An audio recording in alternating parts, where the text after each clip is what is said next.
Hola, ¿qué tal? Muy buenos días, muy buenas tardes o muy buenas noches, dependiendo en qué momento del día escuchen su podcast, Psicología Social, más allá de lo social. Como siempre, muchas gracias a todas y a todos por complacernos con su sintonía en este nuevo capítulo.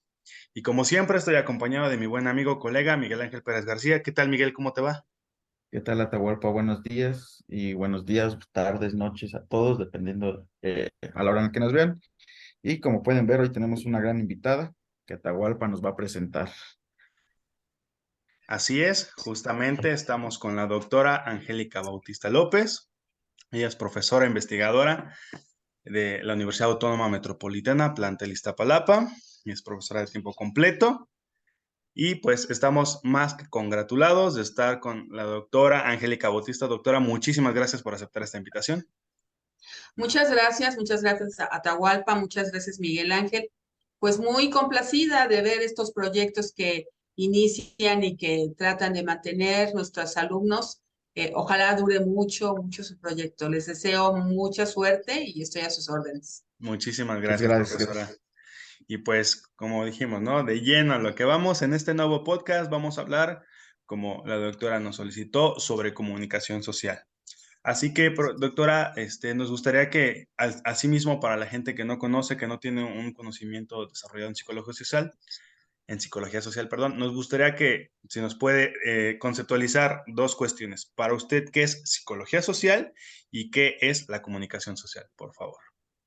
Claro que sí, con mucho gusto. Primero que nada, pues es importante hacer un deslinde de lo que se conoce como psicología, porque generalmente cuando decimos psicología social, pues nos ubican en el terreno más biológico de la psicología o más clínico terapéutico, y la psicología social, pues es una disciplina que va en paralelo a la psicología y a la sociología desde su inicio, desde su origen, y que tiene una serie de características que definen su objeto de estudio de manera diferente. ¿Qué es la psicología social? Es el estudio de la relacionalidad humana. Los seres humanos, cuando estamos juntos, cuando pensamos en hacer cosas, cuando coincidimos o cuando no coincidimos, estamos siempre en un intercambio que nos permite entender el mundo de manera simbólica. Esa es, digamos, la característica general de la psicología social. Así es que la psicología social está presente en todos lados, en todos los espacios en donde hay seres humanos. Es más, está la psicología social cuando una persona está sola, cuando consigo misma conversa. Y ahí ya puedo pasar al tema de la comunicación y la comunicación social. Se entiende comunicación como un intercambio que se da entre dos organismos. Por supuesto que sí, hay comunicación entre las hormigas, hay comunicación en todas las especies que habitan el planeta, pero la característica de la comunicación humana es simbólica necesariamente. Cuando una persona está sola consigo misma y conversa, tiene a toda la sociedad con ella porque está pensando y diciéndose lo que sí, lo que no, se reconoce, pero al mismo tiempo se puede sancionar a sí misma porque cometió un error, porque no debí decir esto, porque... Y ese proceso habla de de este gran elemento propio de nuestra disciplina, que es la comunicación simbólica, que es de lo que me gustaría poder platicar hoy con ustedes. Excelente, profesora. Muchísimas gracias por dar esta pequeña definición. Y sí, justamente, si igual Miguel, ahora que nos dé su opinión, comúnmente lo comentamos durante las clases, durante las investigaciones, que es una característica cotidiana del ser humano. La comunicación, la interacción, el desarrollo, ese vínculo entre las distintas personas, los grupos, entre las organizaciones de por medio y esta cuestión de cómo en este aspecto la comunicación social es un elemento importante para poder desarrollar todas estas diferentes maneras de interacción social. ¿Sí, Miguel? Sí, así es, ¿no? Por ejemplo, hemos visto que en los diferentes tipos de comunicación social o diferentes grupos, este tipo de comunicación se da o, a través, por ejemplo, del emisor y el receptor, ¿no? Pero justamente el mensaje que muchas veces mandamos como emisor, se va, el que lo entiende o lo interpreta más bien, el receptor lo interpreta de alguna manera y es ahí donde tal vez se va a distorsionar la información que nosotros mandamos, ¿no? Por eso es importante este tipo de análisis, tipo de pláticas, para entender que muchas veces, como un teléfono descompuesto, se va distorsionando la información y por eso también es importante acudir a la fuente de quien salió y también es importante el recalcar si lo que entendimos es lo que trató de comunicar tal persona, ¿no? Y no solamente de una forma hablada, sino también de una forma simbólica, porque últimamente en las redes sociales, al menos yo que para eso las utilizo, ¿no? Como también para distraerme, pero también como para ver qué está pasando en la sociedad. Por ejemplo, en TikTok está de moda esto del lenguaje no verbal, ¿no? Y entonces todos lo toman como muy en serio y muy determinante, ¿no? Como que, es que si la comunicación no verbal, cuando te tocas el hombro, ¿no? Y ahí justamente también empieza un debate en las redes sociales, el decir, es que yo me toco el hombro pues porque me da comezón, o yo me río porque me da pena, ¿no? O la otra vez estaba viendo uno es que te dice, cuando no te mira a los ojos es porque no te tiene confianza o está mintiendo, ¿no? Y justamente vi un comentario que me llamó mucho la atención de una persona que decía, es que yo tengo un problema en los ojos y me da pena ese problema, ¿no? Que tenía estrabismo y decía, y me da pena que me vean este problema que tengo en los ojos. Sí, doctora, ¿usted qué percepción tiene ante estas situaciones, ante estos comentarios, ante estas, incluso ocurrencias de la gente, sobre todo en las redes sociales, que es lo que está de moda en este aspecto de la comunicación?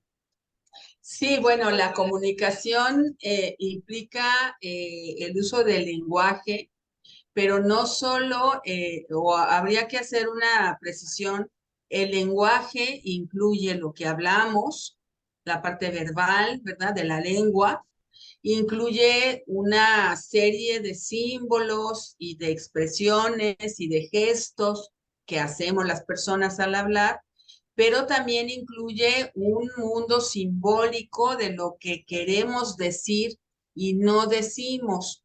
Hay una definición que incluye dos componentes, el locutivo, lo que se dice, y el ilocutivo, que es lo que se quiere comunicar sin decir. Por ejemplo, se plantea una manera de poder hacer cosas con el lenguaje que estudió este autor importante, Austin, que nos plantea, bueno, podemos, si estamos en un lugar en donde hay una ventana abierta, podemos decir, ay, qué frío hace. Y entonces confiar en que alguien interpretará esa expresión, se levantará y cerrará la ventana. Y entonces esa expresión que no implicaba el cierra por favor la ventana, sino una manera diferente, elusiva de poder plantear algo, muestra cómo el lenguaje es muy, muy complejo. Cuando se dice lenguaje no verbal, en realidad de lo que estamos hablando es de un componente de la comunicación, que es la expresión. Ese componente de la comunicación tiene un contexto, igual que la palabra tiene un contexto semántico y la expresión X de la manera no verbal de comunicarnos tiene un contexto cultural. Entonces, sí puede ser que en una cultura tocarse el hombro signifique quién sabe qué para la gran mayoría de las personas, pero eso no significa que se vaya a sostener en otras culturas. Por eso hay estudiosos del lenguaje no verbal que han clasificado en un momento histórico ciertas expresiones, pero además habría que considerar en un momento histórico porque no es lo mismo el siglo XX que el siglo XXI. Ustedes que son habitantes del siglo XXI muy cómodos, ¿verdad? Yo no tanto, a mí sí me cuesta un poco de trabajo, pero el siglo XXI tiene sus características propias que se van manifestando, ya estamos en la tercera década en el transcurso de esta, y se van manifestando nuevas formas de hacer, y ahora con las redes sociales mucho más. Pero todos esos son elementos de la comunicación social. No podemos decir que hay una comunicación verbal y una no verbal. Todo junto constituye el bagaje de lo que entendemos como comunicación simbólica. Y hay además una característica que habría que precisar. La comunicación entendida como emisor, mensaje, receptor, fue la primera versión, la estudió David Berlo, es el que plantea este primer modelo, y a ese modelo se le fueron agregando componentes porque era demasiado lineal. El emisor se convertía después en receptor, cuando el receptor se convertía en emisor, y entonces había que estar ahí viendo quién en ese momento era la fuente de la información, cuando en realidad la comunicación es bidireccional. Cuando una persona está hablando, aunque los demás estén en silencio, están también comunicando cosas con su expresión, con la manera en que se mueven, etcétera. Cuando, por ejemplo, alguien da clases, como yo, que a eso me dedico, ¿verdad? Y estoy hable y hable y hable frente al grupo, voy modulando las cosas que digo. A lo mejor iba yo a decir una cosa y me desvío de repente para decir otra, por la expresión que vi en alguna alumna o en algún alumno. Veo a lo mejor duda o una inquietud y entonces digo, creo que no estoy siendo convincente, entonces me regreso, voy a ir por otro lado, porque va de ida y vuelta la comunicación, aunque sea solo una la persona que va hablando. No sé si estoy hablando mucho, Atahualpa, Adelante, no, no, no, No, no, no. profesora, adelante, encantados. Bueno, hablando entonces de estos modelos de comunicación, de esta visión lineal, lo que sucedió después cuando, por ejemplo, se incorporan otros elementos en el modelo de Laswell, el planteamiento de Laswell implicaba preguntas. Él decía, es más fácil analizar un fenómeno comunicativo si partimos de quién dijo qué, a quién, con qué propósito, en qué contexto, bajo qué condición general y cuál fue el impacto que logró. Si contestamos todas estas preguntas, podemos aspirar a comprender este proceso bidireccional comunicativo. Y entonces hay un elemento más que es el que a mí me interesa mucho. Yo he trabajado mucho el tema de comunicación para poder estudiar algo que se denomina o que yo denomino comunicación intersubjetiva. Hay un componente que nos permite estar de acuerdo para no estar de acuerdo, por ejemplo. Poder disentir, poder discutir, poder debatir con alguien implica necesariamente que estamos de acuerdo en una base general en donde los demás desacuerdos pueden dirimirse. Y entonces se hace un debate interesante, podemos decir, estuvo muy rica la discusión, no llegamos a nada, no nos pusimos de acuerdo, pero estuvo interesante porque había un acuerdo general que nos permitía estar en ese debate. Es, digamos, el elemento fundamental de la dinámica de una sociedad. Esa comunicación intersubjetiva supone que hay un tercer elemento que para los psicólogos sociales es el alter, el otro, la tradición, las costumbres, las normas sociales, ese contexto más amplio que nos permite ubicar qué es lo que nos interesa defender, etcétera. Y se da en todos los espacios. Hay comunicación intersubjetiva. Ahora que vamos a ir a la cena de Navidad y vamos a estar en la sobremesa, ahí hablando con la familia, etcétera, habrá debate, discusión seguramente, porque si no, no se pone interesante, ¿no? Una sobremesa en donde no hay discusión no es interesante. Entonces ahí seguramente habrá comunicación intersubjetiva y ahí se discute lo importante para la sociedad, los valores de la sociedad que están en pugna. Ahí se discuten el papá y el hijo que no se ponen de acuerdo porque tú eres un flojo, porque es que tú eres muy exigente, tú eres muy cuadrado. Entonces ahí están discutiendo que pues la forma de ver el mundo. Y eso permite y posibilita transformaciones en la sociedad. Ahora sí me callo tantito, la huelpa. No, al contrario, profesora, encantado de seguir escuchando su cátedra, sus explicaciones al respecto. Y justamente, profesora, a mí me gustaría preguntarle en este aspecto, con todo lo que usted ha desarrollado con respecto a la comunicación social, ¿cómo percibe usted, ya lo mencionó de una manera indirecta, pero cómo percibe usted esta comunicación hoy en día? Me imagino que usted menciona que no se siente cómoda por la manera en cómo se comunica hoy en día la gente, tal vez, y en Uh este -huh, caso específicamente con las redes sociales, con estos uh medios -huh. de difusión, de comunicación, de intercambio de ideas, y que incluso en muchas ocasiones se comenta, se menciona que va a ser una sustitución de la interacción social. ¿Cuál es su perspectiva al respecto? Sí, y sí tiene que ver con esa incomodidad. Ya tiene.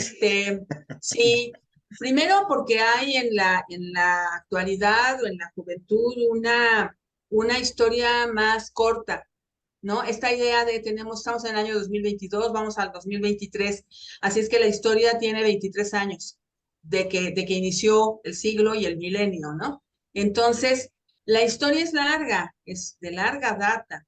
Los valores que detentamos hoy, pues tienen unos 300 años de estar con nosotros. Los seres humanos que habitaron el planeta al inicio, cuando apareció nuestra especie, pues eran seres humanos como nosotros. Quizás no en el mundo había internet, no había computadoras, no había televisión, no había radio, pero eran seres humanos como nosotros. Entonces, no podemos pensar que se comportaban de una manera demasiado diferente, porque entonces tendríamos que decir que la especie ha evolucionado y no es así. Los seres humanos somos los mismos a lo largo de los siglos. Ahora, ¿qué es lo diferente y por qué digo yo que no estoy tan cómoda? Más bien digo, yo no lo planteo así, sino me siento como extranjera en el siglo XXI, porque hay una serie de formas de relacionarse que me parece que no reconocen esa profundidad histórica, que no reconocen la profundidad que tienen los lazos y los vínculos sociales o íntimos, ¿no? Encuentro, por ejemplo, que esta posibilidad comunicativa que dan las redes sociales de establecer vínculos ha variado la manera en cómo las personas se involucran con otras o establecen una relación íntima con otra persona o establecen vínculos de pareja cuando no se conocen, ¿no? Es que nos comunicamos todos los días, pero se comunican en un chat todos los días o en Facebook todos los días y entonces ya son novios y entonces y a mí eso me complica un poco, me complica un poco la idea de cómo es que se establece, cómo se da la erotización de una relación de pareja. Es un proceso largo, ¿no? De que se ve con el otro, de que se sonríen, de que eso va generando un poco de este calorcito en el alma, de me voy acercando a la otra persona. Y eso en el siglo XX tenía procesos largos. Ahora se establece el vínculo y se termina con el vínculo en 3 patadas, o sea, perdón, en unos cuantos días. De repente yo me encuentro con alguien que me cuenta que está feliz y enamorado y luego 2 semanas después pues ya está con otra relación y yo ahí sí digo, me cuesta un poco de trabajo irle siguiendo el paso a las historias, ¿no? De las jóvenes y los jóvenes que conozco. Me parece que ahí hace falta un poco de profundidad en términos de tener un poco más de paciencia, ¿no? Hay un ritmo en la vida, en la comunicación también, que ahora se ha acelerado y va muy, muy, muy acelerado. Cuando, pues la vida es corta y habría que tener un poco de calma y de paciencia para vivirla y disfrutarla o disfrutar de lo que se puede apreciar. Anoche estaba lloviendo, me dijo mi esposo, mira, ven a ver la luna. A la luna le salió una lunita. Se veía Entonces ahí genial. estaba la Ujú. lunita de la luna, me pareció tan bonito, tan, tan bonito. Pero para eso se necesita pues esa paciencia, ¿no? De detenerse a ver la luna. Y si vamos acelerados, pues se vuelve difícil. En fin, que esa es la razón de mi desazón del siglo XXI. Pero estoy feliz de estar aquí, estoy feliz, feliz, feliz. Ah, Quiero seguir, encantado. quiero seguir aquí. Ah, perfecto, profesor. Muchísimas gracias. Adelante, Miguel. Y sí, por ejemplo, yo le quería preguntar a la maestra, ¿cómo ha visto que se ha modificado la comunicación?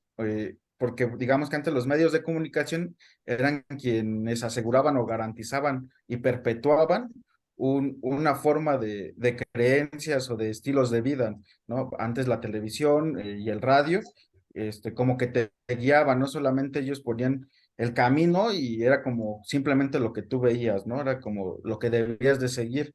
Ahora con esta globalización y los medios de comunicación que también ya son diferentes, también supongo, bueno, más bien no supongo, pues se han transformado los medios de comunicación y también cómo se comunican y qué es lo que como que van implementando o van modificando en la sociedad, ¿no? cómo ha visto que esta transformación de los nuevos medios de comunicación, como lo diría Foucault en alguno de sus escritos, de que los medios de comunicación son los que crean la verdad y son a través de este tipo eh, de comunicación que dan o de lo que van presentando en sus medios, ¿cómo cree ella que se ha modificado? Bueno, ya nos explicó que, por ejemplo, este tipo de las relaciones son más rápidas, ¿no? Que la inmediatez, Ujú, pero que a nivel más social, ¿cómo cree que ha afectado este tipo de estos nuevos medios de comunicación? ujú. Sí, muchas gracias. Te agradezco mucho la pregunta, Miguel Ángel, porque es pues un lugar común el decir que la televisión y el radio eran la fuente de una comunicación y que nosotros lo recibíamos en nuestros hogares de manera pasiva.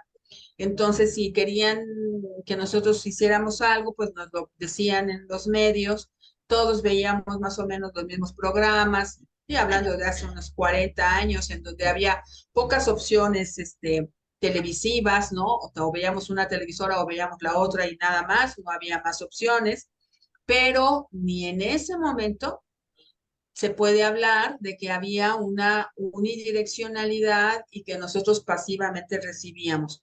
Así como les explicaba que dando clases yo voy modificando lo que digo a partir de las reacciones del grupo, exactamente igual. La televisión nos decía algo y nosotros en nuestras casas discutíamos con la televisión, nos enojábamos, le cambiábamos de canal o nos burlábamos de las cosas que veíamos en la televisión. Yo recuerdo haber estado viendo, acompañando a mi madre a que viera una telenovela y yo me la pasaba criticando y riéndome a carcajadas de los personajes y diciéndole, no puede ser, ¿cómo es posible que digan eso? Y ella se enojaba conmigo y me decía, ya cállate o vete a hacer otra cosa, porque a ella le gustaba, ¿no? Lo que veía. Pero es porque es posible que discutamos con la fuente de la información y con los medios.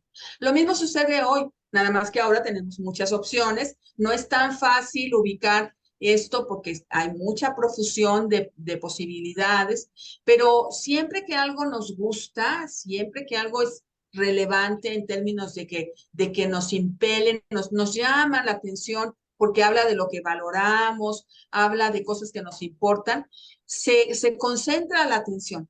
Entonces, de repente puede haber algo en Netflix que vio a alguien y que le recomendó a otra persona y se vuelve famoso y todo el mundo lo quiere ver y todo el mundo lo sigue porque está habiendo una posibilidad comunicativa con esa expresión, con esa narrativa que va de acuerdo con lo que nos interesa y con lo que nos gusta, o que nos habla de lo que no nos gusta, o que nos mueve a tener una posición en contra de algo, y esto sucede de ida y vuelta. Es difícil, tienes razón, Miguel Ángel, porque hay mucha oferta, porque las redes sociales nos muestran, por ejemplo, los youtuberos, nos muestran un montón de alternativas y entonces eso hace que haya pues más dificultad para que alguien, por ejemplo, lo analice. Pero seguramente hay cosas que se van a ir decantando y se van a ir haciendo más evidentes en su presencia en las diferentes opciones de medios de comunicación.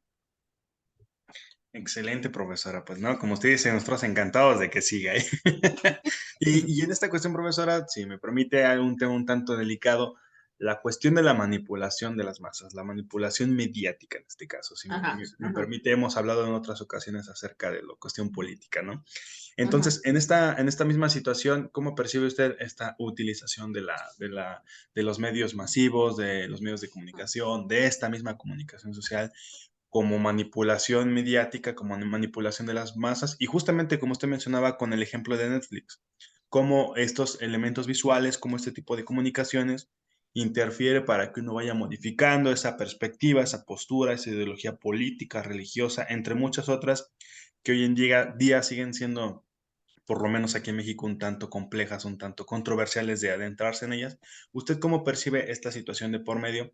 Ya que pues es sabido por muchos que cada 3, 6 años empieza esa avalancha masiva de spots, de entrevistas, de comentarios, de infinidad de medios visuales para tratar de convencer a la gente o acercarla a un rubro, a una postura política ideológica. ¿Usted cómo percibe toda esta maquinaria que cada 3, 6 años se desarrolla?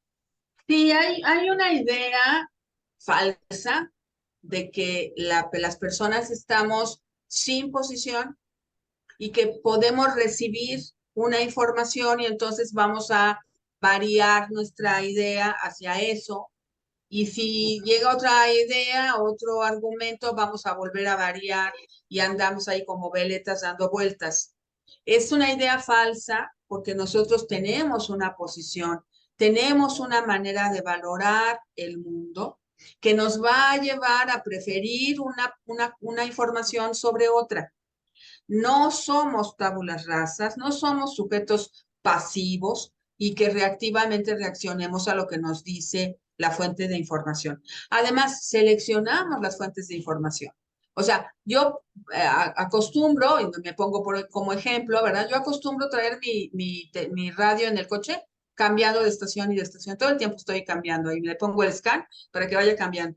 Y oigo algo que me llama la atención y me detengo. Y cuando oigo algo que me llama la atención, que va en contra de mi posición política, que va en contra de mi manera de ver las cosas, me quedo como, pues digamos, morbosamente a escuchar, a ver qué es lo que están diciendo, cómo lo argumentan, etcétera, porque me parece interesante. Pero eso no significa que yo me voy a convencer y voy a modificar mi manera de pensar. No creo que haya esa posibilidad, pero sí que una posición que ya yo tenía, una disposición que yo tenía, puede exacerbarse con una información si de repente me dicen algo muy grave. Esto estoy hablando de las fake news, ¿no? Sí se puede exacerbar una posición a partir de una exageración o de una falsedad. En ese sentido, sí creo que los medios de comunicación deberían de tener la posibilidad de ser honestos en sus argumentos, en lugar de tratar de engañar. Por supuesto que está muy mal tratar de engañar, pero no creo que haya esa posibilidad de engañar a alguien de cero. Creo que sí había una disposición en un grupo, en un público, que se convenció de una noticia falsa. Ya son las 12:01, Atahualpa. Perfecto, profesora. Pues Miguel, no sé si tengas alguna última pregunta, ya que por esta ocasión tendremos que ser más cortos, más concisos. Pues no solamente, por ejemplo, aportar a lo que dice la maestra, que nosotros como los que somos los que consumimos este tipo de material, ya sea en YouTube, en televisión, en podcast, en lo que sea, pues simplemente, como le hemos dicho en otras ocasiones, no quedarnos con lo que dice simplemente el presentador o quien nos lo transmite, sino tratar de investigarlos y crear un nuevo conocimiento a partir de eso, ¿no? Ya sea que lo apoyemos o que estemos en contra de él, ¿no? Por decirlo de alguna manera, o que simplemente no simpaticemos, eh, debemos entender que se tiene que buscar otras formas de comunicarse también, ¿no? No simplemente están los medios tradicionales, sino estamos, por ejemplo, nosotros, los YouTube, los podcasts, Spotify, etcétera, y que estas son unas nuevas formas que nos dan para abrir un panorama más amplio, ¿no? No solamente quedarnos con lo que nos dicen y simplemente es investigar para tener una mayor aportación o poder aportar de una manera diferente, ¿no? Y también para criticar, pues tenemos que conocernos. Si no te gusta algo, pues tienes que leerlo para poder criticarlo. No lo vas a criticar desde el simple hecho de pues no me gusta y ya no me gusta lo que dices, ¿no? Tienes que investigar para poder hacer una crítica muy puntual. Así es, profesor. Sí, a mí me gustaría abundar en esto que dice Miguel Ángel, porque me parece muy importante. Se llama, o el término técnico es reflexividad. Y la reflexividad implica el poder detenernos, el poder tener el tiempo para dudar. Y hay que dudar por quienes están aquí, que les puedan seguirlos a ustedes, que sean estudiantes.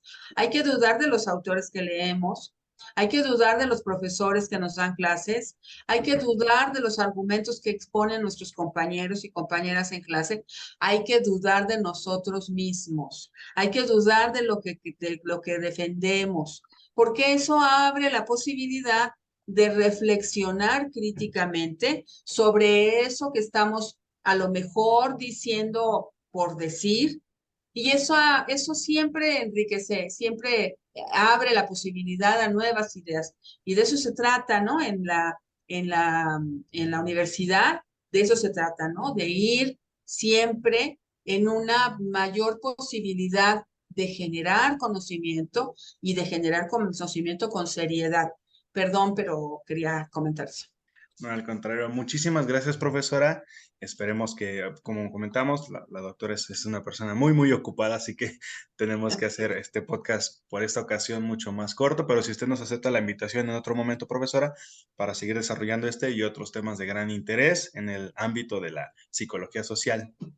Claro que sí, con mucho gusto. Y pues Con por mucho último gusto. también, gracias profesora, por último también hacer mención de la revista que la profesora es editora, si no me equivoco, que es El Alma Pública, una revista desdisciplinada de psicología Ah, social. En la descripción de de este video pondremos link de la página de Facebook, de Instagram, de TikTok y de Twitter y la página de la revista en internet.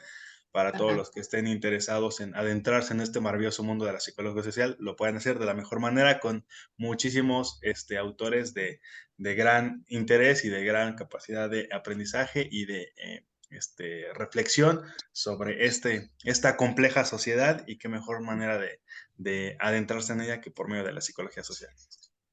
Te agradezco mucho la referencia, sí, El Alma Pública, revista desdisciplinada de psicología social, que ya tiene pues bastantes años, empezamos en el 2008. Ojalá le echen un ojito. Muchas gracias. Muchas Claro gracias, que sí. Tatahualpa, por la invitación. Al contrario, Gracias. profesora, muchísimas gracias por aceptar esta invitación. Esperamos que sea la primera de muchas. Claro que Y sí. muchas gracias, Miguel.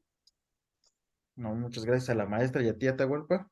Y por supuesto, muchas gracias a todas y a todos los que nos sintonizaron en este nuevo capítulo de su podcast, Psicología Social, más allá de lo social. Muchas gracias y hasta la próxima. Bye.